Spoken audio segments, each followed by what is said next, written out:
नमस्कार, मैं हूं आपके साथ पिंकी और आप देख रहे हैं मेरे साथ दिल्ली क्राइम न्यूज 24। बाघमारा सीजुआ 22/12 बस्ती लीडटोप आउटसोर्सिंग के द्वारा खतरे में नमाजी, बीसीसीएल प्रबंधक उदासीन, जोरदार आवाज के साथ 22/12 मस्जिद हुआ जमींदोज। बीसीसीएल सीजुआ कतरा क्षेत्रों में जमींदोज होने का सिलसिला लगातार जारी है। बीते दिनों सीजुआ क्षेत्र के जोगता 11 नंबर में जमींदोज होने से लगभग आधा दर्जन घरों का जान माल की क्षति हुई। वहीं कल की हल्की बारिश में 22/12 के जामा मस्जिद का आधा हिस्सा जमींदोज हो गया। जगह जगह मस्जिद एवं घरों में दरारें पड़ गई। नमाजियों में दहशत का माहौल है। 22/12 बस्ती के लोग डरे सहमे हुए हैं। सभी लोग सीजुआ क्षेत्रीय प्रबंधन पर वादा खिलाफी का आरोप लगा रहे हैं। ग्रामीणों का कहना है कि बीसीसीएल प्रबंधन सिर्फ आश्वासन का घुट पिला रही है। समय रहते अगर 22/12 बस्ती के लोगों को विस्थापित नहीं किया जाता है तो कभी भी मस्जिद सहित दर्जनों घर जमींदोज हो जाएंगे। धनबाद से मिलन पाठक की रिपोर्ट।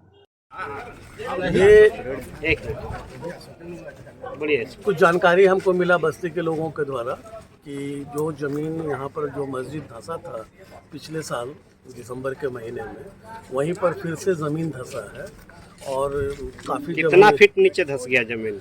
ये करीब करीब हमको लगता है कि 30 से 40 फीट की दूरी के अंदर गहराई में ये धंसा है। और ये सिर्फ आज ये पहला घटना नहीं है, ये कह सकते हैं हम लोग यहाँ पर इस बस्ती में हमेशा इस तरीके का घटना होता है। क्या कंपनी द्वारा रात में ब्लास्टिंग कराया गया? देखिए, कंपनी द्वारा तो ब्लास्टिंग हमेशा हो रहा है और दूसरी बात है कि ये हमको पहले ये चीज़ जानना होगा कि ये काम जो हो रहा है कि क्या ये तय जो नियम है उसके तहत हो रहा है कि नहीं हो रहा है। क्योंकि डीजीएमएस जो है 2006 में ही लेटर लिख करके दिया था कि 22/12 का जो ज़मीन है वो अनसेफ है, वहाँ पर आदमी के रहने के लायक वो बस्ती नहीं है। और वैसा लेटर होने के बावजूद भी किन परिस्थितियों में बीसीसीएल ने यहाँ पे आउटसोर्सिंग द्वारा कार्य शुरू किया है, ये समझ के परे है। क्योंकि जब मस्जिद का धसान हुआ था उसके 6 महीने पहले भी उस समय बीसीसीएल के एक्टिंग सीएमडी हुआ करते थे पीएम प्रसाद, जो आज कोल इंडस्ट्री के चेयरमैन हैं। उनको भी मैंने ये चिट्ठी लिखा था जिसमें इस बातों का जिक्र किया था कि ये ज़मीन पे डीजीएमएस का कहना है कि this land is entirely unsafe for human kinds.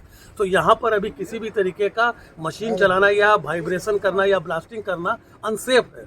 उसके बावजूद यहाँ पर जब आउटसोर्सिंग का कार्य शुरू हुआ था तो मैंने वो दिसंबर महीना में 2 साल पहले सीएमडी साहब को ताकीद किया था कि सर कभी भी यहाँ पर वाइब्रेशन की वजह से ज़मीन जो है लैंडस्लाइड कर सकता है। लेकिन प्रशासन ने ध्यान नहीं दिया था, जिसका नतीजा हुआ कि पहले बड़ा मस्जिद का धंसना और फिर छोटे मोटे घटनाएं हुए और आज एक घटना फिर हो रहा है कि वही जो मस्जिद 1.5 साल 2 साल पहले जो जमींदोज हुआ था, जामा मस्जिद इसको बोला जाता है। जी, जो शहीद हुआ था, वहीं पर फिर आज जो है जमीन फिर से 30-35 फीट की गहराई में अंदर की ओर धंस गया। कितना बजे ये घटना हुई? ये देखिए, ये तो चूंकि रात का समय है इसलिए लोग एग्जैक्टली टाइम नहीं बता पा रहे हैं, लेकिन ये कल और आज के दरमियानी रात का बात है।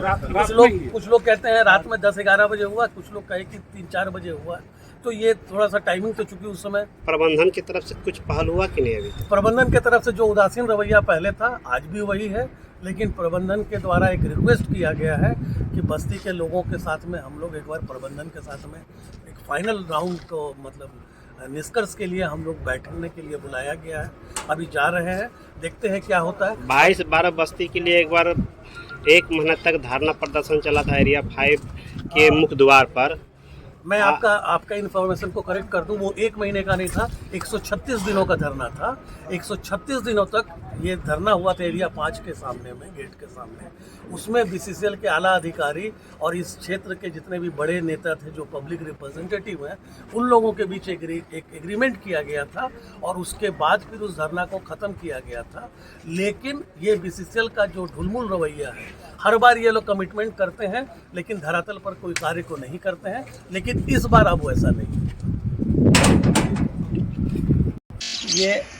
ये मस्जिद एक बार और गैप हुआ था, ये दूसरा बार हुआ है। ये हाल रहा तो इस गांव वाला को क्या होगा? गांव वाला तो कभी किसी वक्त में इसमें तो ध्यान ही नहीं देते कोई आदमी।